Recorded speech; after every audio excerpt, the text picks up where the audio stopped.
going to hear from Mark Wynn now, and he is going to talk to us about his work regarding law enforcement and domestic violence. Mark is a retired police officer and consultant whose specialty is domestic violence in the law enforcement community. He is an international lecturer at police academies, including academies in Germany, England, Northern Ireland, Russia, Canada, and Australia. He has served as an advisor to state, national, and international leaders to help guide and shape law and policy on this important issue. Mark helped form the largest police domestic violence investigative unit in the United States. He is a survivor, enabling him to teach both effectively and passionately. He is devoted to ending family violence as a police officer, detective, educator, program supervisor, consultant, and advisor. Please welcome Mark Wynn.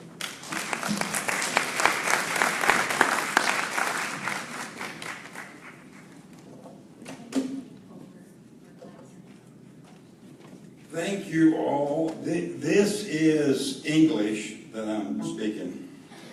I'm not from around here, so we talk a little different down south. Obviously, we talk a little slower, so I'll try to get into LA speed here to get through this presentation. I'm usually talking to cops and prosecutors and judges, so you're a different group. But let me just say this first. I'm going to talk about officer-involved domestic sexual violence. This is no reflection on LAPD or LASO. My feeling over the last 40 years, and this is 40 years I've done this work now, has been that usually if you want to see innovation, you look to California. I mean, you all are the first state that gave us stalking laws around the country after Rebecca Schaefer was killed here in LA years ago. Thank you very much. And I watched that happen. I watched that sweep across the country. Casey and his folks in San Diego giving us like a model that's just unbelievable in the family justice centers all over the world. And those are laboratories all over the world, changing communities, not just the California way, but a different way of keeping people alive. And LAPD is one of those departments that we've all looked at for years. And I know about 20 years ago, LAPD did their Inspector General's office did their own study on officer-involved domestic violence here in LAPD. And by the way, if you'd like to see it, I've got a copy of it. It's interesting where they looked at domestic violence over an 8-year period inside the LAPD. They found some interesting things, that if you're a command staff officer, you were less likely to get a sanction than if you're an officer. That if you're a female officer, you're more likely to be arrested if you're a male officer. So it was an interesting study that they conducted years ago. So thank you all for having me here. And I want to real quick just give you a real quick sort of past, present, and future on this, just a little bit, so you get an idea of where I'm coming from. 10 years living with an abuser, at 50s, 60s. I walked into policing as another one of my family members. I'm the 4 or 5 generations of cops in my family. So when I got into policing in 77, I'd already had 10 years of living with an offender, so I kind of had a pretty good idea of who these people were. And when I got into policing, they gave me a 3x5 card down to document domestic violence calls. A 3x5 card. So that kind of tells you where we've come. Now, through the late 70s and early 80s, I started, in 82, I actually started training officers at my academy, and then I had a chance to start working with the IACP, which is the International Association of Chiefs of Police, in 1986, the largest law enforcement organization on the planet, 24,000 members. And the reason they brought me in is because I had been training my officers and they heard about it, so they asked me to join a team of instructors, and we started training chiefs on how to write policies in general on domestic violence. So the circle was tightening. And by the way, this wasn't a law enforcement move. The battered women's movement, through advocacy with legislators, through lawsuits, through pressure on policing in the country, forced law enforcement to sit down to table.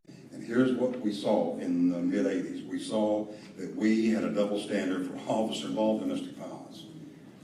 It was hidden because there was no directives on DV in general, so it wasn't noticeable until we started really focusing on a day intensive diagnostic event where we bring these chiefs together and we talk about human trafficking, stalking, sex assault, domestic violence, officer-involved domestic violence, firearms and domestic violence. And we've had these real honest conversations with chiefs about what is happening in our culture, in our policing. Do we have a culture that supports this kind of behavior? And if we do, how do we get that out of our profession?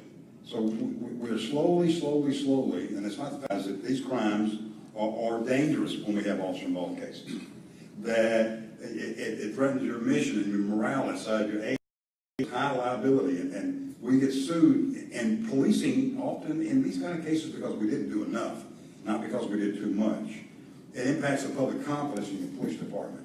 It questions your integrity. And people ask, is there a culture inside your police department? Who do you hire?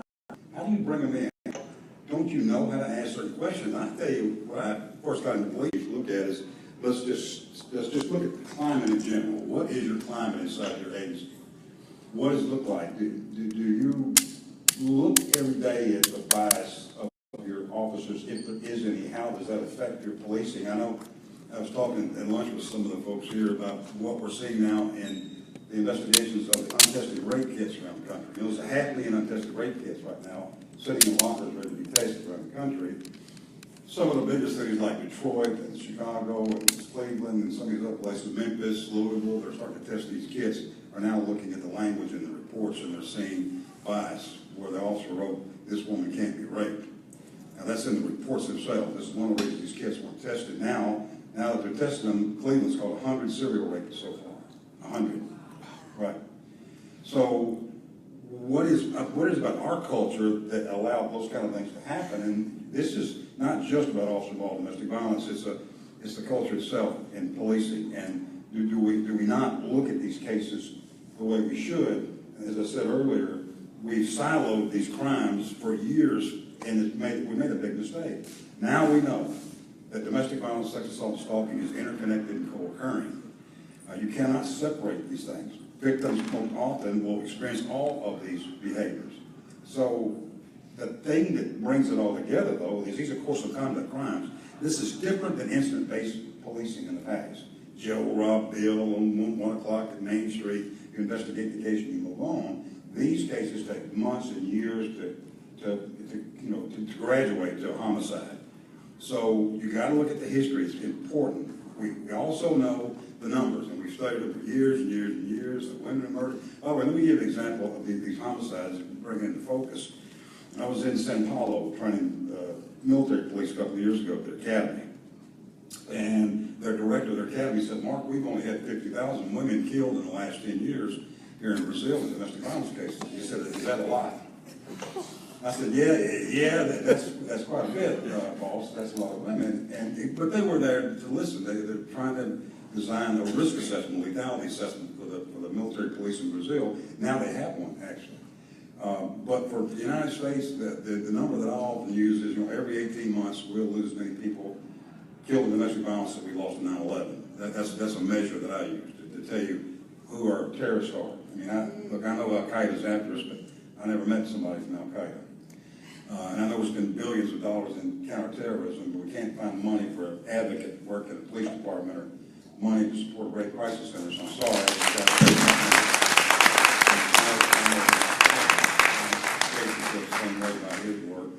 So I did want to tell you this, because you look at the interconnected nature of these crimes, what you see is big. And if we believe what the CDC is telling us, that 1 in 5 women will experience completed or attempted rape in their lifetime, take a look at these numbers. That's 32 million U.S. women will be victims of someone who's trying to rape them, right? So that's the entire population of Canada, by the way, if you didn't know. For California, I just did the math on California, that's 3,747,000 women in this state will be a victim of a completed or attempted rape. Now, considering that only 17% report to law enforcement, we've got problems. So if we've got a culture inside our policing that doesn't understand violence against women, then the victim's not likely to call your law enforcement. Have you ever been for help? And then I want to show you this real quick. We're actually teaching chiefs now today how to keep these people out of law enforcement. We don't want them in. We do not want these people in law enforcement. And we're doing a better job. Background investigations, early warning, early intervention, training our sergeants how to recognize somebody who's badge heavy, who gets complaints from citizens, who's just, there may be a great producer in the police department, but there's something going on with this person, and we have to investigate. And no, this is one of the things I did in Nashville. I never had fewer than 12 of these on my desk at any time for my agency. I've locked up a lot of cops and prosecuted cops for domestic violence, for sex assault, for sexual misconduct. And it's not an internal affair, it's an external affair. And historically, what police departments have done, they've considered it an internal affairs issue, and it's not internal affairs. And that's been one of the ways these cases have disappeared into nowhere, because they've been internalized and nobody knows what happens with them. My agency doesn't do that anymore. But when you look at these people and who they are and why they want to get into policing, I go to Phoenix. A friend of mine, Phoenix PD, gave me this. Now, this is a background video from a potential candidate for the Phoenix Police Department, and I won't play all of it, just a minute or two of it, and you'll see that it's not just getting rid of people in ranks, it's keeping these people out of law enforcement to begin with. Now, this is an interview before polygraph exam with this guy who's trying to get on the Phoenix Police Department. Listen to what he says to the background investigator. Have you ever been involved in or even accused of a sexual assault or date rape? That one, maybe. What? I was, well, I don't know if this constitutes date rape, but I was with this girl and she was passed out. I had sex with her. Now, he confessed to 3 rapes during this interview, probably. Now, you know why he wants to be a cop, right? Just think about it for a second. Why would somebody like this want to be a police officer? He's a predator. Oh, law enforcement, if you didn't know this, and I hope you have a chance to meet your cops, get to know what they do, watch how they operate, watch the troubles that we have today, and how hard it is to be a cop today. It's not easy.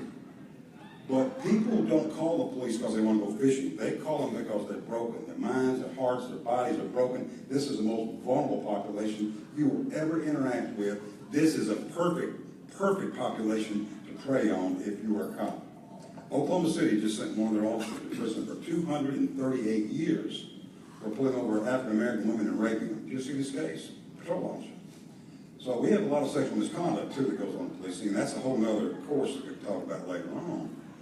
But how does it end? I mean, what could be the possibilities? And I'll show you possibilities of a police department I think is pretty good. My own. I think I'm proud of my department.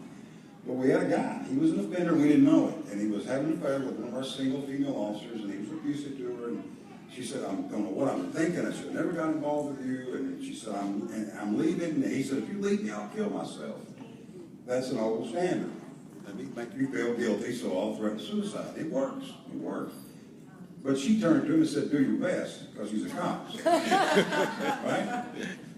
So he was disempowered. Gun, badge, car, everything. Ordered into psych services next morning at 8 o'clock for assessment. He shows up at her house the next day with a gun. She's walking out in her uniform. He starts shooting at her and her partner. This is cops. Cops shooting at cops. This guy's not crazy, by the way. He's a DV offender. Patrol gets there. Now you got a blazing gunfight with 4 officers, nobody's hit. I know what you're thinking. We practice. But thank God nobody was shot. And then a news crew was a block away filming some other story. Said, let me see what this is all about. They walked over and turned the camera on. This is what they got.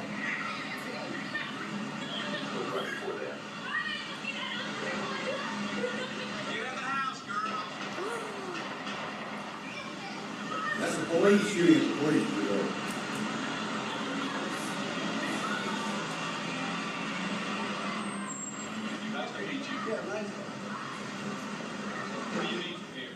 The bus was from Lakeview Elementary. We believe this is more videotape of the suspected of the police officer who's very agitated. Scott Couch is on the phone. He is looking at the scene now. Scott, has the situation changed at all? Chris, at the moment, the situation is back to what appears to be sort of a calm. The officer involved here, Metro Police veteran sergeant, was disempowered after a domestic situation last night, is leaning on a marked Metro Police unit in the middle of Crane Court. He's talking to 2 members of the hostage negotiation team. It's been maybe 5 to 8 minutes since any shots were fired, but every time you think this situation is calming down, that you're somehow perhaps nearing a peaceful end, this officer has approached any number of both marked and the personal vehicles of Metro Police officers and rearmed himself with more ammo, and a few minutes ago an additional weapon, a tactical shotgun. But again, at the moment it's quiet. Scott and Phil Williams, who recently did an extensive report on the hostage negotiations, the police have got to be concerned that at one point this distraught officer might decide to leave the neighborhood, to get around and just walk away. Is that a potential problem? They can't let him do that, Chris. Well, This officer will not leave this locale. I don't think I'm talking off the top of my hat, but they cannot allow him to become mobile given the number of shots he's fired, the frame of mind he is in, the trouble that he already knows he's in. You got to remember, this is not some average citizen who wonders if he's broken the law or has some, no concept of just how much trouble he's in. This is a veteran Metro Police officer who knows full well his career is over and he could go to jail. And all that happened, by the way, let me just say, it ended peacefully. Our deputy chief, Deb Faulkner, she talked this guy into surrendering. But the question for police executives in the country is, are you prepared for this? Could this happen in your agency? How do you train your officers? How do you select your officers? By the way, do you have a policy on officer-involved domestic violence? Now, in '99, IACP created the first model, the national model, for officer-involved domestic violence. Now, some states, by the way, since then, have created their own statewide policies. Washington State, North Dakota, Tennessee. We have statewide model policies on officer-involved domestic violence, but not all agencies have adopted them yet. Our surveys in our training institute tell us that only half the police departments in the country have a policy on how to investigate a sex crime. So you can see how far behind we are in law enforcement. We're way, way behind, and we've got models out there, but it's this thing often with law enforcement, they just don't want to lose control until you have something like this, where the chief killed his wife in Tacoma and committed suicide. City lost $13 million in lawsuit, and they got Family Justice Center. It's Judson. What's her first? Crystal Judson. Crystal Judson, named after her maiden name. Right, Crystal Judson Family Justice Center in Tacoma. Good agency, but they had the old style. Well, everybody knew the chief was abusive to his wife. Nobody did anything about it. Y'all heard that story before. Sound like some Hollywood producer, right? No, this is privilege, is what it is. It's exactly what it is. So we've had our cases over the years, officers committing suicide, trying to kill their family members, actually killing their wives. And we're not unique in Nashville, but we've seen these cases over and over again, and we have to take a look at that. I'll try to run through these very quick. Traditionally, we have to look at how we've dealt with violence against women in this country. We know that we've avoided arrest. This is in our history. We taught officers to avoid arrest. We were taught to cool people down, make them walk around. We didn't train officers at all in our academy. By the way, even today, this is something that makes you just scratch your head. In all the police and sheriff's academies nationwide, law enforcement today only gets 12 hours of training on domestic violence and 6 hours of training on sex assault. And some of these academies run 500 hours. What's going on with the thinking in law enforcement that we don't see that this is where you spend most of your time? And I'll have to tell you, the conversation we have with chiefs about that interconnected nature, when that picture gets bigger, they all say, oh my God, we're not training officers enough. We need more training for law enforcement. So historically, we didn't have policies on this. We didn't have policies for the general public. So we had officer discretion, officers making things up that went along, just trying to get by. It was a mess. We didn't understand it, nor were the criminal codes. Here's another moment. California, you're one of those states. You've given us the criminal codes around domestic violence. Every legislation in this country that's gone progressive legislation on domestic violence looks at California before they write their statutes. Every single one of them. Because I testified before our own legislature in Tennessee and Connecticut. They have talked about what are they doing in California. It's really amazing how they talk about it. All those lefties out there. Yeah, and then the next breath is, well, so what are they doing out there in California? It's weird. It's like, what? Make up your mind. What is the matter with you? No, because you're so progressive here in this state. So we rarely receive counseling in our Post Commission in Texas, the Standards Commission for police officers in Texas. They tell me the number one arrest of officers in Texas now for criminal offenses is domestic violence. Now, it used to be DWI years ago, right? Now it's domestic violence, which tells me that all the agencies in Texas now, are not all, but a lot of them are starting to take this serious, and they're holding the officers accountable. So we're a closed community, and we have been traditionally. We had a lack of leadership in general around domestic violence, and you add all this together, and basically what you had was a failure to protect the general public, never mind the police family. So the police family was a different kind of thing. There was a special place for that kind of case, and nobody ever saw it historically. It was true for my agency as well. So keeping these secrets, obviously, it doesn't work. It does not work. It doesn't work. You can't hide this. Don't try to do it. You're going to be found out, and when you do, it's going to ruin your reputation in law enforcement. Because victims are waiting, by the way, to get the right message. If I come to you and I tell you that I'm a victim, are you going to treat me fair? And if I can't trust you to do the same with your own cops, why would I report? And I've had these moments. I've sat in my office late at night, I've worked in these cases, we arrest one of our officers, we take the officer's photograph and give it to the news media and say, we just arrested one of our officers for domestic violence. Here's the reason for it. We didn't hide it from the media. And the phone will start ringing. Hello, how you doing, Mark? I just saw on the news, y'all just arrested one of your officers. And I said, who is this? Well, never mind. But I was married to one of your officers for years. He beat the hell out of me for 30 years. I walked in and reported. And nobody knew anything about it. This belongs to us. This is ours. That's our history. And we have to admit that before, so we can move on. Now, the other part of this is real quick. I'll just tell you this. And I've got lots of slides. I'll let you look at them later. But the other part that just seems to be just, and it's horrible when it happens, if you don't screen correctly, bring these people in law enforcement, and then you bring them into our family, do you know how we train officers? We train officers how to use firearms. We teach officers survival skills. We teach officers interrogation skills. We teach officers how to physically handle people without leaving marks on their body. We teach officers an incredible amount of tactics to survive in a dangerous environment. Take a DV offender, put them through that class, and what you've done is you've supercharged a domestic violence offender. Now, getting that person out of ranks is not an easy thing to do.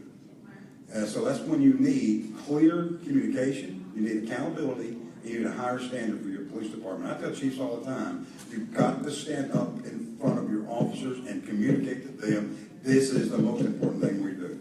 Violence against women, working in these crimes of sex assault, domestic violence, human trafficking, child abuse, elder abuse, nothing is more important than this.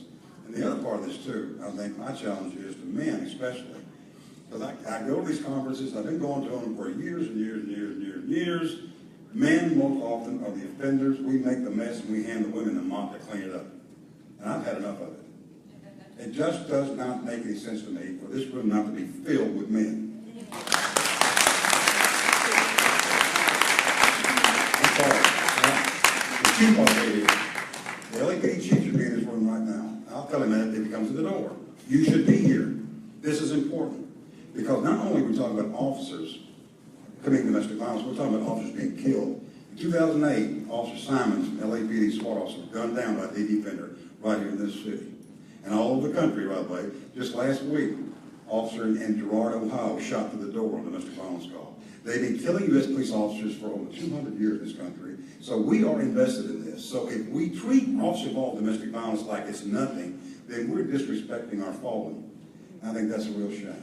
So I'm going to be quiet, and any questions, I'll be more than happy to answer. And I didn't intend to soapbox on you. I apologize for that.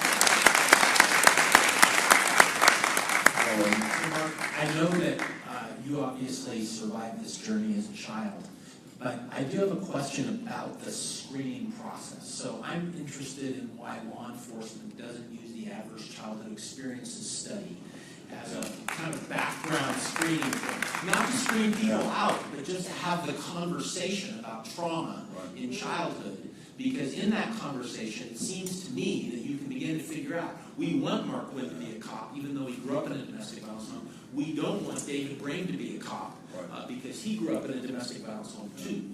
Yeah, you're preaching to the choir. And by the way, with Brain, let me just say, you know this, he failed 2 psychologicals at Tacoma, and they hired him anyway. Yeah, his dad was an officer, so they call it nepotism. We call it home cooking down south. Right, so they hired him anyway, and that's what they got out of it. But I absolutely agree with you. I've heard Dr. Ann talk about the ACE test. My wife, the therapist, she's used it with children who come into her program. And what I hear from people about the ACE test around hiring of officers is we don't want to paint them as something before we start the interview. We've got some incredible minds in this country. Psychologists can figure anything out. Why not come up with a test that we can give officers? Because right now, there is no formalized test for keeping these people out of ranks. We do the MMPI-2, the basic literacy. We don't use any other tests. So, we look for aggression, but smart offenders won't show you their aggression. That's not who they are. They are experts at not showing their aggression only when they need it. That's when they pull it out. This is somebody that's much smarter. These people pass polygraph tests, by the way, too.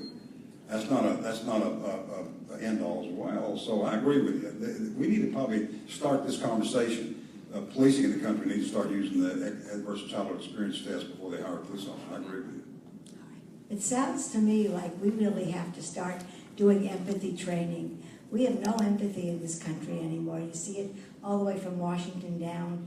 And as a police officer, trying to give them empathy training, that's way too late. But do you do any of that? We do. In our leadership institute, we do experiential training with police chiefs where we put them in the shoes of the victim. We have these violence continuum things that we show with chiefs, or we show them images of the rape culture. You know, there is a rape culture in this country, and it's made billions of dollars. The young women and men that we hire policing have been exposed to that culture all their lives now. So how does it affect them? How does it affect the victims of these crimes? How does it affect, the minds of the offenders? How does it lower the standard for your court system where people just say, well, you know how this is, if they're going to do it, they're always going to do it. I mean, how do we bring those people around? And this experiential trainings that we do with chiefs, it really is an eye-opener because we've had chiefs, just not long ago, last year, we were in Kansas City. They had a chief stand up and start crying during the training. He's cried. And we all thought, uh-oh, what's this about, And he said, I've been a cop 40 years. I've been doing it wrong for years. We said, well, why? He said, I've never really thought about what it feels like to be a victim of one of these crimes. And look, for advocacy, you all know, have you seen this In Her Shoes? There's a thing called In Her Shoes. It's a series of 8 women who were victims, some were killed. Washington Coalition Against Domestic Violence created it several years ago.